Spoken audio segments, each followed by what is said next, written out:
Hello, my name is Jason Mercer, the Toronto Real Estate Board's Director of Market Analysis. With the second quarter complete, I would like to discuss the latest commercial real estate statistics as reported through TREB's MLS system. To start, it is important to consider the commercial real estate marketplace in the GTA against the backdrop of the broader Ontario and Canadian economies.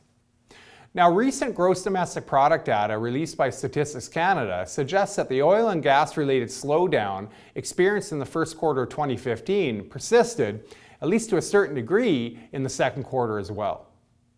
Now, while the jury is still out on whether we will see 2 straight quarters of declining economic activity, which is the technical definition of a recession, it seems safe to argue that the Canadian economy as a whole was certainly sluggish through the first half of 2015. In Ontario, the expectation was that the provincial economy would benefit in relatively short order from the decline in the value of the Canadian dollar. While this will likely be the case, it would seem that these benefits have not accrued as quickly as originally anticipated, or at least not to the extent that they have offset the drag from the oil and gas sectors. Now, despite slower than expected economic growth in the second quarter, the leasing market held up quite well. TREB Commercial Network members reported 5,896,493 square feet of leased industrial, commercial, retail, and office space during the second quarter of 2015. This result was little change from Q2 2014, when a total of 5,806,376 square feet of space was leased. The industrial segment accounted for almost 3/4 of total space leased.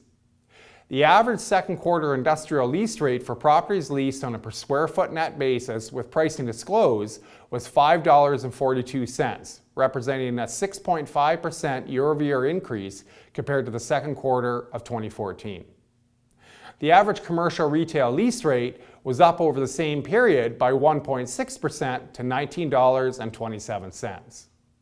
The average office lease rate was down by 8.6% to $12.27. Now, total sales in the second quarter were down by 22.1% year over year to 250 from 321 transactions reported in Q2 2014. The number of deals reported were down on a relatively uniform basis across the major property classes. Average selling prices on a per square foot basis, where pricing was disclosed, were marginally lower for the industrial and commercial retail property segments. The average selling price was up considerably for office properties, but this was largely due to a different mix of properties sold this year compared to last, specifically in the City of Toronto.